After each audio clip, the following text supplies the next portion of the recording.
محمد وعلى آل محمد كما صليت على إبراهيم وعلى آل إبراهيم إنك حميد مجيد اللهم بارك على محمد وعلى آل محمد كما باركت على إبراهيم وعلى آل إبراهيم إنك حميد مجيد۔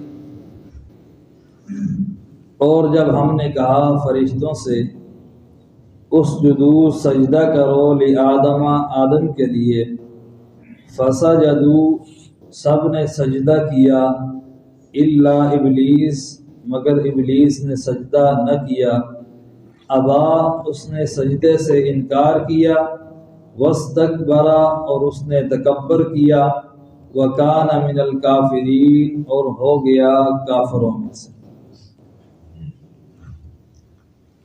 ابلیس کون تھا؟ شیطان کون تھا؟ تو اس کا اصل نام جو تھا وہ عزازیل تھا۔ اصل نام اس کا کیا تھا؟ عزازیل۔ جس طرح اسرائیل ہے اسی سے ملتا جلتا اس کا نام تھا عزازیل۔ اب یہ تھا جنوں میں سے، جس طرح سورہ کہف کے اندر اللہ تبارک و تعالی فرماتے ہیں کان من الجن، وہ شیطان کس میں سے تھا؟ جنوں میں سے تھا۔ اس لیے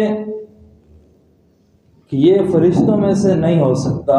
فرشتوں کی صفات جو اللہ تبارک و تعالی نے بیان فرمائی ہیں، لا یعصون اللہ ما امرهم، کہ فرشتوں کو جو اللہ تبارک و تعالی حکم دیتے ہیں وہ اللہ کے اس حکم کی نافرمانی کبھی بھی نہیں کر سکتے۔ یہ فرشتوں کی صفت ہے۔ تو یہ جو شیطان تھا، ابلیس تھا، یہ تھا جنوں میں سے، اور اس کا نام تھا عزازیل۔ ابلیس اس کا صفاتی نام تھا۔ ابلیس اس کا صفاتی نام تھا۔ ابلیس ابلس یبلس ابلاس سے ہے، اس کا معنی ہوتا ہے مایوس ہونا۔ اس کا معنی کیا ہوتا ہے؟ مایوس ہونا۔ مطلب یہ ہے کہ یہ اتنی عبادت اللہ تبارک و تعالیٰ کی کیا کرتا تھا اور اتنا علم رکھتا تھا کہ اس کو معلم الملکوت کہا جاتا تھا، فرشتوں کا استاد کہا جاتا تھا تو جنات میں سے۔ جنات کا کام یہ تھا خون ریزی کرنا، فساد کرنا، قتل و غارت کرنا، لیکن یہ ان میں سب سے زیادہ شریف تھا، سب سے زیادہ زہد اور تقوی والا، سب سے زیادہ عبادت گزار تھا۔ اور جس طرح دنیا میں انسانوں میں سے بعض لوگ زہد، تقوی اور اللہ کے ساتھ عبادت میں اتنا ان کا ربط اور تعلق ہوتا ہے کہ ایک قسم کا ان کا تعلق ڈائریکٹ ملائے اعلیٰ کے ساتھ ہو جاتا ہے، اور وہ اللہ تبارک و تعالی سے اپنے خیالات کے مطابق باتیں کرنے لگتے ہیں، مراقبہ کرتے ہیں، جو تصوف کا انتہائی اعلیٰ درجہ ہوتا ہے اس پہ فائز ہو جاتے ہیں۔ تو اس طرح جنات میں بھی یہ جو ابلیس تھا، عبادت، زہد اور تقوی کی وجہ سے اس کا اختلاط ہونے لگا تھا فرشتوں کے ساتھ۔ تو اس کا اٹھنا بیٹھنا یہ سب فرشتوں کے ساتھ ہو گیا۔ تو تفسیر عثمانی میں علامہ شبیر احمد عثمانی رحمہ اللہ لکھتے ہیں کہ جس وقت اس کا اختلاط فرشتوں کے ساتھ ہو گیا اور دوسری طرف جنات نے قتل و غارت کی اور خون ریزیاں شروع کی، تو اللہ کے حکم سے بعض جنات کو فرشتوں نے قتل کیا اور بعض جنات کو جنت میں سے بھگایا اور آسمانوں سے بھگایا، اور وہ سیدھے کی سیدھے کسی کو جنگل میں لے کے چھوڑ دیا، کسی کو اور کسی جگہ پہاڑوں پہ لے کے چھوڑ دیا، سب کو وہاں سے بھگا دیا۔ جب اس کی باری آئی، اس نے فرشتوں سے کہا کہ بھائی مجھے تو آپ جانتے ہو، میں تو آپ کو علم بھی سکھاتا ہوں اور اس کے ساتھ ساتھ میں عبادت کتنی کرتا ہوں۔ تو اس نے اپنی اس عبادت کو سامنے رکھا، اپنے علم کو سامنے رکھا، تو فرشتوں نے اللہ کے سامنے یہ سفارش کی کہ اب اسے جو ہے چھوڑ دیا جائے، اس کو نیچے نہ بھیجا جائے۔ تو اس کو وہیں فرشتوں کے ساتھ رہنے دیا۔ اب یہ فرشتوں کے ساتھ رہ رہا تھا اور اس نے یہ سمجھ لیا کہ فرشتوں کو تو اللہ تبارک و تعالیٰ نے خلافت کے لیے نہیں بنایا، اس لیے کہ کل کے درس میں ہم نے پڑھا ہے کہ خلافت کے لیے صرف عبادت ضروری نہیں ہوتی، علم بھی ضروری ہوتا ہے۔ یہ جو امور سر انجام دینے ہوتے ہیں، حکومت چلانی ہوتی ہے، نظام چلانا ہوتا ہے، تو اس کے لیے علم بھی ضروری ہوتا ہے۔ اسے یہ بات معلوم تھی کہ فرشتوں کے پاس عبادت تو ہے لیکن علم نہیں ہے، میرے پاس علم بھی ہے۔ تو وہ یہ سمجھنے لگا کہ باقی جو میرے بھائی تھے جنات، وہ تو سارے کے سارے سرکش ہو گئے، انہوں نے تو اللہ کی نافرمانی کر دی، ان کو اللہ نے آسمان سے زمین پر اتار دیا، اب میں باقی رہ گیا ہوں۔ اس خلافت کا حقدار بھی میں ہوں، اس خلافت کا حقدار بھی میں ہی ہوں، دنیا میں متصرف بھی میں ہی ہوں گا، تو خلیفہ بھی میں بنایا جاؤں گا۔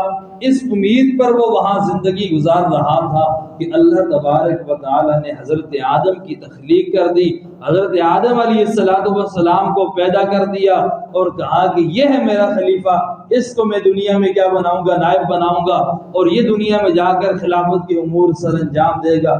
اب یہ بات جب سنی وہ تو بھڑک اٹھا، وہ تو اس انتظار میں تھا کہ بھائی میں نے خلیفہ بننا ہے، میں جا کر دنیا میں جو ہے متصرف بنوں گا۔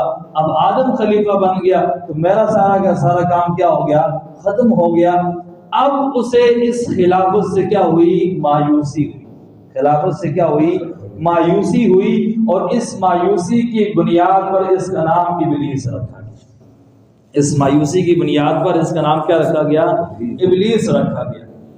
اب جب آدم علیہ السلام کی تخلیق ہوئی تو اللہ تبارک و تعالیٰ نے فرشتوں سے کہا کہ اس آدم کو سجدہ کرو، اس آدم کو کیا کرو، سجدہ کرو۔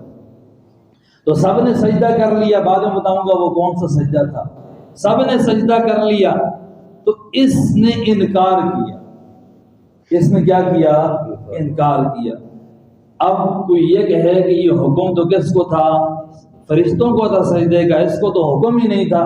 تو اس کو حکم تھا، اس لیے کہ اللہ تبارک و تعالی نے سورہ اعراف کے اندر یہ بیان کیا ہے کہ ما منعک الا تسجد اذ امرتک، کہ اے ابلیس تجھے کس چیز نے روکا سجدے سے، اذ امرتک، جب میں نے تجھے سجدے کا حکم دے دیا، جب میں نے تجھے سجدے کا حکم دیا تھا پھر تو نے سجدہ کیوں نہیں کیا۔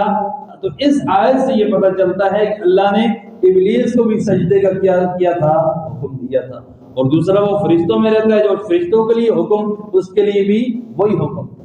اب اس نے انکار کیا کہ میں نے سجدہ نہیں کرنا۔ اب سجدہ نہ کرنے کی وجہ کیا تھی؟ تو یہاں تو یہ واقعہ بالکل اختصار کے ساتھ آیا ہے، اس لیے کہ یہ 7ویں مرتبہ یہ واقعہ آ رہا ہے۔ اب سورت تو مصحف کے اعتبار سے، قرآن کی کتابی اعتبار سے تو دوسرے نمبر پر ہے، لیکن اس کا حقیقی نمبر نازل ہونے کے اعتبار سے یہ تو مدنی سورت ہے، اور اس کا جو ہے 87واں نمبر بنتا ہے، یعنی 80 اور 7، تو یہ تو اس کا اتنا نمبر ہے۔ اس اعتبار سے یہ واقعہ سب سے آخر میں آیا ہے۔ اس کی تفصیل جو ہے صفات کے ساتھ اور نام کے ساتھ آدم علیہ السلام اور یہ ابلیس کا جو واقعہ ہے، یہ سورہ اعراف کے اندر، سورہ بنی اسرائیل کے اندر، سورہ کہف کے اندر اللہ تبارک و تعالیٰ نے، اور اسی طرح سورہ طٰہٰ کے اندر بیان کیا ہے، نام بھی ذکر کیا، صفات بھی، اور یہ پورا مکالمہ بھی۔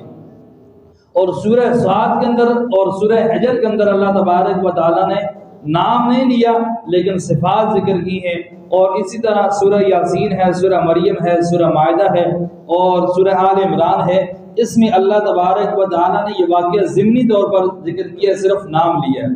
تو بہرحال یہ واقعہ وہاں تفصیل کے ساتھ ہے کہ جب اللہ تبارک و تعالیٰ نے سجدے کا حکم دیا اور سجدے سے اس نے کیا کیا، انکار کیا، تو اللہ تبارک و تعالیٰ نے پوچھا کہ اے شیطان، اے ابلیس، کیا وجہ ہے جب میں نے سجدے کا حکم دیا ہے تو نے سجدہ کیوں نہیں کیا؟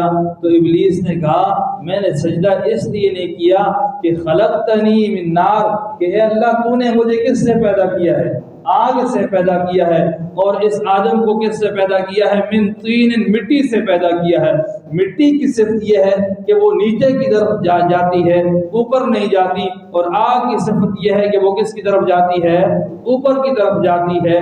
تو میں بلندی والی چیز سے پیدا کیا گیا اور یہ پست والی چیز سے پیدا کیا گیا، اس پست والی چیز کو میں کیسے بلندی والا سجدہ کروں؟ یہ اپنے تکبر اور غرور کا اس نے کیا کیا؟ اظہار۔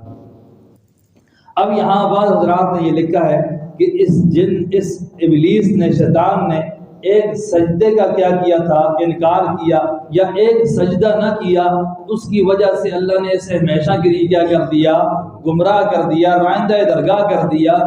اور جو لوگ روزانہ اللہ سجدے کے لیے بلاتے ہیں وہ سجدہ نہیں کرتے، سجدے سے انکار کرتے ہیں، ان کا کیا عالم ہوگا۔ تو یہاں یہ بات بھی سمجھ لیں کہ ابلیس جو گمراہ ہوا وہ صرف سجدہ نہ کرنے کی وجہ سے نہیں ہوا، بلکہ اللہ کے حکم کا انکار کرنے کی وجہ سے ہوا۔ اس نے اللہ کے حکم کی مخالفت کی ہے۔ تو جو اللہ کی حکم کی مخالفت کرے گا، ایک بندہ نماز نہیں پڑھتا، ٹھیک ہے وہ گناہگار ضرور ہوگا، اس کو سزا ضرور ملے گی، لیکن وہ انکار نہیں کرتا، ہے تو مسلمان ہی، لیکن جب انکار کرے گا تو پھر دائرہ اسلام سے کیا ہو جائے گا، نکل جائے گا۔ تو اس نے سجدہ کرنے سے انکار کیا، اور پھر اس کے بعد کہا، اب یہ سمجھ تو گیا نا کہ بھائی مجھے اللہ نے کیا کر دی، اللہ نے حکم سنا دیا کہ تو نے سجدہ نہ کیا، فخرج انک رجیم، تو میرے اس دربار سے کیا ہو جا، مردود ہو کے نکل جا، اس جنت سے نکل جا، آسمانوں سے اتر جا۔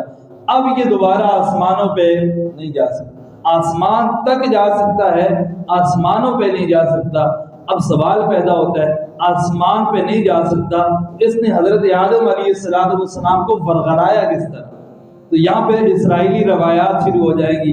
تو یہ کہتا ہے بھائی سانپ کے منہ میں بیٹھ گیا اور پانی کی نالی میں داخل ہوا، وہ سانپ جنت میں پہنچ گیا، یہ بھی اس کے منہ میں جنت میں پہنچ گیا۔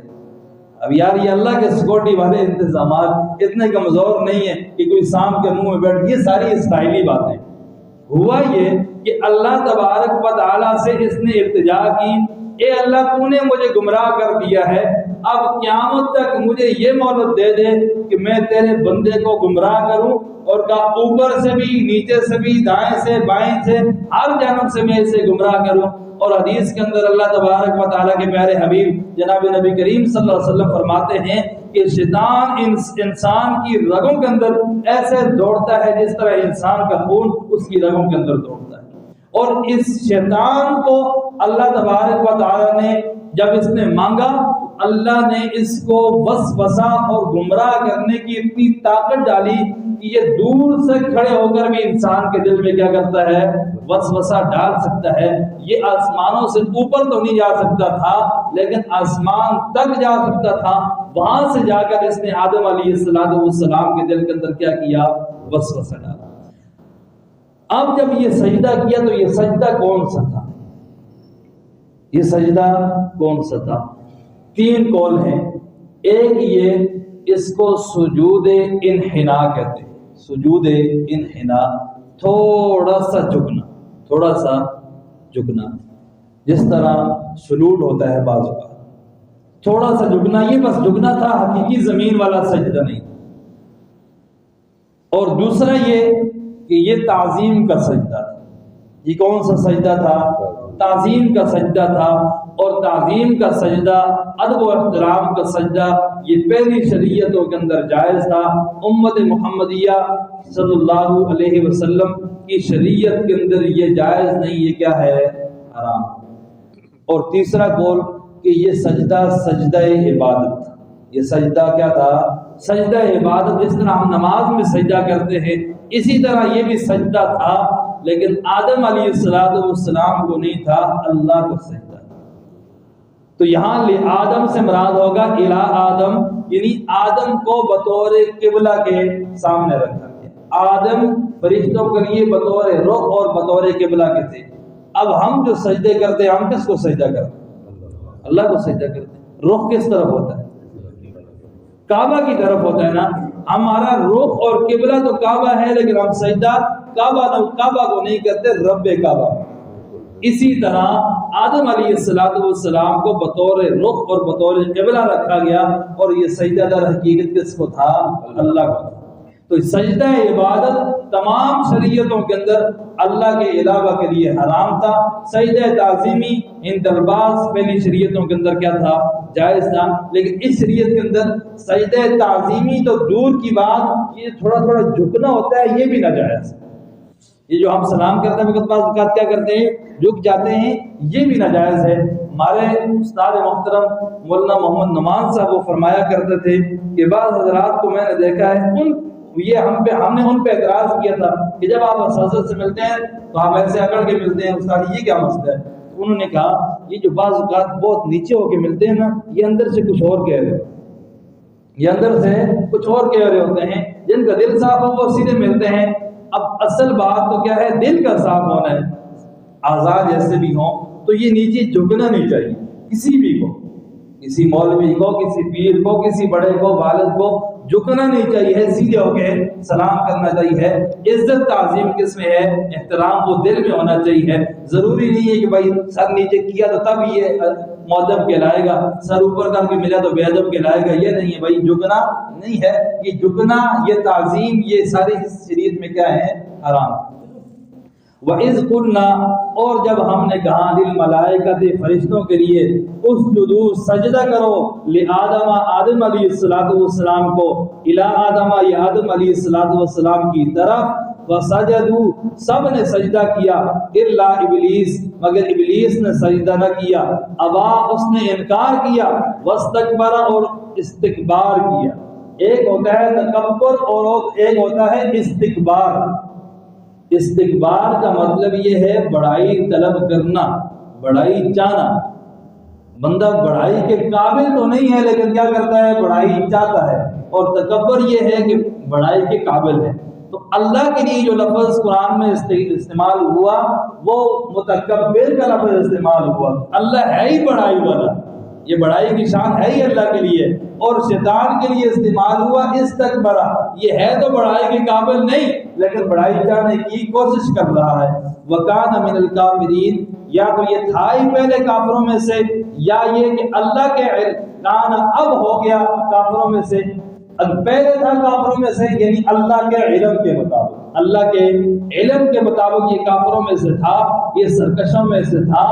اب بعض اوقات ہوتا ہے ایسے ہے کہ بندہ ہوتا تو بدنیت ہے لیکن اس کا پتہ نہیں چلتا، لیکن بعض اوقات آگے وہ کیا ہو جاتا ہے، اس کی بدنیتی کسی موقع پر ظاہر ہو جاتی ہے اور وہ کیا ہو جاتا ہے؟ ننگا ہو جاتا ہے۔ اب یہ شیطان کے اندر سرکشی پہلے سے تھی تو صحیح، لیکن اس کا اظہار کیا ہوا؟ اس سجدے کے بعد ہوا۔ وَقُلْنَا يَا آدَمُ اسْكُنْ، ہم نے کہا اے آدم اسکن ٹھہر تم، انت وزوجک الجنہ اور تیری بیوی حوا علیہ السلام جنت میں، جنت یا یہ ہمیشہ والی جنت ہو یا کوئی جنت ہو، نہ حدیث میں اس کی وضاحت ہے، نہ تفسیر میں اس کی وضاحت ہے، نہ قرآن نے اس کو بیان کیا ہے۔ جو بھی جنت تھی جہاں بھی اللہ نے ان کو رکھا، کہا یہیں ٹھہرنا، وَكُلَا مِنْهَا اور اس جنت میں سے کھانا، رَغَدًا جی بھر کر، حَيْثُ شِئْتُمَا جہاں سے تم چاہو، وَلَا تَقْرَبَا هَذِهِ الشَّجَرَةَ لیکن اس درخت کے قریب نہ آنا، فَتَكُونَا مِنَ الظَّالِمِينَ اگر اس درخت کے قریب آؤ گے تو ہو جاؤ گے کس میں سے؟ ظالموں میں سے، حد سے گزرنے والوں میں سے، اپنے ساتھ نا انصافی کرنے والوں میں سے۔ فَأَزَلَّهُمَا الشَّيْطَانُ عَنْهَا تو شیطان نے ان دونوں کو کیا کیا؟ پھسلایا۔ شیطان نے کیا کیا؟ اب جب شیطان نے کہا کہ بھائی آدم کی وجہ سے مجھے جنت سے نکالا گیا ہے تو اس آدم کو بھی میں نے جنت میں نہیں رہنے دینا، اب وسوسے ڈالنا شروع کیا، اپنا کام شروع کیا۔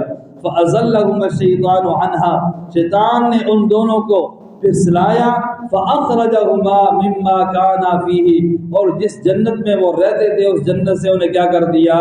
نکلوا دیا۔ اس جنت سے کیا کر دیا؟ نکلوا دیا۔ قُلْنَا اهْبِطُوا اللہ نے فرمایا، قُلْنَا ہم نے کہا اهْبِطُوا اتر جاؤ، بَعْضُكُمْ لِبَعْضٍ عَدُوٌّ تمہاری اولادوں میں سے بعض ایک دوسرے کے کیا ہوں گے؟ دشمن۔ اب یہ پھسلایا کس طرح؟ وسوسہ کس طرح ڈالا؟ کہا یہ جس درخت سے آپ کو کھانے سے منع کیا ہے تو اگر اس کو آپ نہیں کھاؤ گے تو آپ یہاں سے نکال دیے جاؤ گے، اور اگر اس کو کھا لو گے تو ہمیشہ یہیں رہو گے۔ یہ منع اس لیے کیا ہے تاکہ اس کو آپ کھاؤ نہیں اور ہمیشہ یہاں نہ رہو، اس کو کھا لو تاکہ ہمیشہ آپ یہاں رہو۔ اب آدم علیہ السلام کے دل میں آیا کہ اس درخت سے تو مجھے اللہ نے منع کیا ہے، تو شیطان نے فوراً وسوسہ ڈالا کہ جس درخت کی طرف اللہ نے اشارہ کر کے منع کیا ہے وہ مالٹے کا درخت ہی، کوئی میں ویسے نام لے رہا ہوں، پتہ نہیں وہ کون سا درخت تھا، یہ مالٹے کا درخت ہے، اس سے منع کیا ہے۔ اب یہ خاص درخت جس کی طرف اللہ نے اشارہ کیا ہے اس کو تو نہ کھاؤ، یہ مالٹے کے جو اور درخت لگے ہوئے ہیں ان سے کھاؤ۔ اب یہ وسوسہ ڈالنا اور پھسلانے کا کیا تھا؟ طریقہ تھا۔ تو آدم علیہ السلام کو کیا کیا؟ اس طرح پھسلایا، یہ والا تو نہ کھاؤ، یہ والا کھا لو، یہ خاص اس درخت سے منع کیا ہے، اس سے منع نہیں کیا۔ اب آدم علیہ السلام اور حوا علیہ السلام نے کیا کر لیا؟ وہ پھل کھا لیا، اس درخت کے قریب چلے گئے، تو اللہ تبارک و تعالی نے انہیں کیا کر دیا؟ جنت سے نکال دیا، اور فرمایا بعضکم لبعض عدو، تمہارے بعض کے کیا ہوں گے؟ دشمن ہوں گے، یعنی تمہاری جو اولاد پیدا ہوگی، انسان پیدا ہوں گے، ان میں سے بعض کے دشمن ہوں گے، مومن کافروں کے دشمن، کافر مومنوں کے دشمن، اور بعض اوقات مرد عورت کا دشمن اور عورت مرد کا۔ اب مرد کو کون پھسلاتا ہے؟ گناہ کے لیے، عورت کو کون پھسلاتا ہے؟ گناہ کے لیے۔ اب حلال چیز موجود ہے، اللہ نے اجازت دی ہے، شادی کرو، ایک نہیں 4 کرو، اور دنیا میں جس کونے سے جا کے کرو، مسلمان عورت ہو کر لو اس کے ساتھ۔ اب جب اللہ نے یہ اجازت دی ہے، اس کے بعد بندہ کیا کرتا ہے؟ زنا کرتا ہے، تو یہ اللہ تبارک و تعالیٰ کی اس نعمت کا کیا ہوا؟ انکار ہوا۔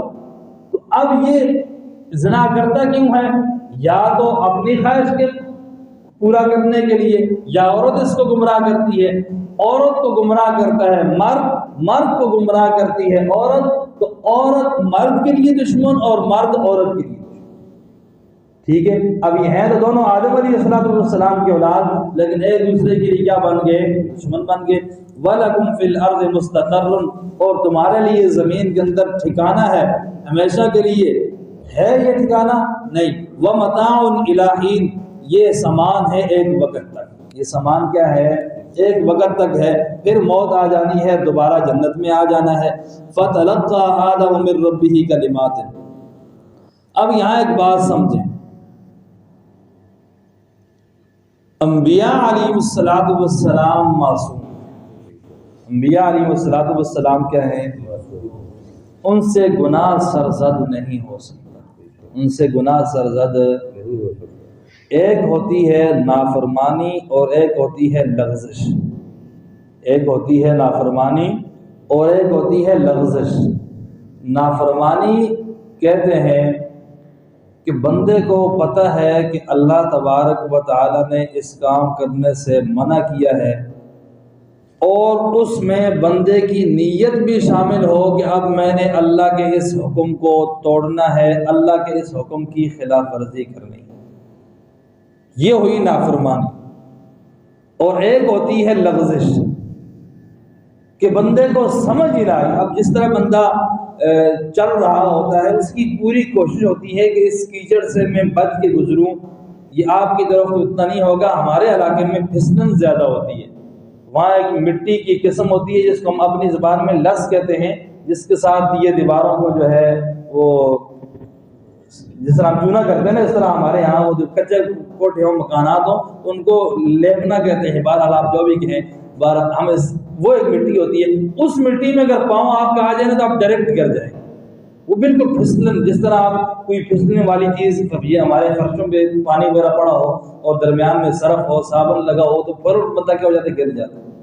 تو یہ جو لغزش ہے، بندہ گناہ سے بچنے کی کوشش کرتا ہے، لیکن کہیں نہ کہیں کہ بندہ جا کے کیا ہو جاتا ہے؟ پھسل جاتا ہے۔ وہ گناہ نہیں ہوتا، لیکن کہتے ہیں نا سیئات الابرار حسنات الابرار سیئات المقربین، نیک لوگوں کی جو نیکیاں ہیں نا، یہ اللہ کے مقرب لوگوں کے سیئات گناہ شمار ہوتے ہیں۔ خلاف یعنی بندے کے شان یہ نہیں ہے، خلاف شان کوئی کام واقع ہو جائے تو اب انبیاء علیہ السلام کسی بھی نبی سے کوئی گناہ، کوئی نافرمانی نہیں ہوئی، صرف لغزش ہوئی ہے، تھوڑی سی پھسلن ہوئی۔ اب یہاں آدم علیہ السلام کا ارادہ تھا کہ میں یہاں یہ پھل کھا کر اللہ کی نافرمانی کروں، انہوں نے کیوں کھایا تھا؟ شیطان نے تو یہ وسوسہ ڈالا تھا کہ آپ کو یہیں جنت میں رہنا تو یہ کھا لو، اور دوسرا یہ بھی کہا کہ اس خاص کو نہ کھاؤ، اس سے اللہ نے منع کیا ہے، اس کو کھا لو۔ تو یہ تھوڑی سی کیا ہوئی؟ پھسلن ہوئی۔ یہ پھسلن معصومیت کے خلاف نہیں ہے، نافرمانی معصومیت کے خلاف ہے۔ تو تمام کے تمام انبیاء معصوم ہیں اور تمام کے تمام صحابہ مغفور ہیں۔ صحابہ معصوم نہیں ہے، مغفور ہیں، اللہ نے ان کو بخش دیا ہے، اللہ نے بخش دیا ہے۔ اور انبیاء ہے ہی معصوم، ان سے کوئی عصمت والا، عصمت کے منافی کوئی کام نہیں ہو سکتا کہ جو ان کی عصمت کے اور معصومیت کے خلاف کام ہو، ایسا کام ان سے سرزدہ نہیں ہو سکتا۔ یہ نظریہ اور عقیدہ رکھنا ہے۔ جدید مفسرین جو بالکل جدت کے قائل ہیں، جو عربیت کے نہیں اردو کے قائل ہیں، وہ تھوڑے سے یہاں پھسل جاتے ہیں، تو ان کی طرف توجہ نہیں رکھنی، اپنے اکابر پیچھے جو صحابہ کرام سے سلسلہ تفسیر کا چلا آ رہا ہے اسی پہ قائم اور دائم رہنے کی کوشش کریں گے۔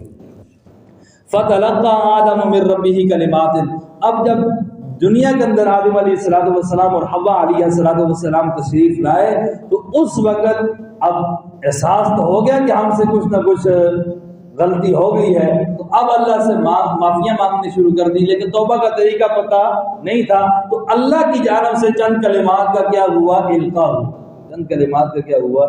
یہاں بھی آپ کو کچھ روایت ملیں گی کہ آدم نے دیکھا کہ اوپر پتوں پہ نام لکھا تھا محمد صلی اللہ علیہ وسلم۔ اب آدم علیہ السلام نے سوچا کہ اتنا عظیم نام اللہ کے نام کے ساتھ آیا ہے، تو اس کا نام لے کے پکارا جائے تو اللہ معاف کر دیں گے، اور فوراً آدم علیہ السلام کے انگوٹھوں پر وہ نام آ گیا اور انہوں نے چوما اور مانگا اور اللہ نے معاف کر دیا۔ یہ قرآن کی تفسیر کے خلاف ہے، قرآن اپنی آیات کی خود تفسیر کرتا ہے۔ یہاں اللہ نے کہا فَتَلَقَّى آدَمُ مِن رَّبِّهِ كَلِمَاتٍ، آدم کو آدم کے رب کی جانب سے کلمات القاء کیے گئے، اور سورہ اعراف کے اندر اللہ تبارک و تعالیٰ نے بتا دیا کہ وہ کلمات کون سے تھے۔ ربنا ظلمنا انفسنا وان لم تغفر لنا وترحمنا لنكونن من الخاسرین، آدم علیہ السلام کی طرف اللہ کی رب کی جانب سے کلمات القاء کیے گئے، فتاب علیہ، تو آدم علیہ السلام پر اللہ نے رجوع فرمایا، یعنی توبہ قبول فرمائی، بے شک وہ توبہ قبول کرنے والا، رحم کرنے والا ہے۔ قُلْنَا اهْبِطُوا مِنْهَا جَمِيعًا، ہم نے کہا اتر جاؤ سارے کے سارے اس دنیا کے اندر، فَإِمَّا يَأْتِيَنَّكُمْ، اگر آئے گا تم میں سے کوئی میری جانب ہدایت پر، فمن، اگر آ جائے تمہارے پاس میری جانب سے کوئی ہدایت، جس نے اتباع کی میری ہدایت کی، فلا خوف علیہم ولا هم يحزنون، ان پر خوف بھی نہیں ہوگا، وہ غمگین بھی نہیں ہوں گے۔ والذین کفروا، اور جنہوں نے انکار کیا، وکذبوا، اور جھٹلایا میری آیات کو، اولئک اصحاب النار، یہ آگ والے ہوں گے،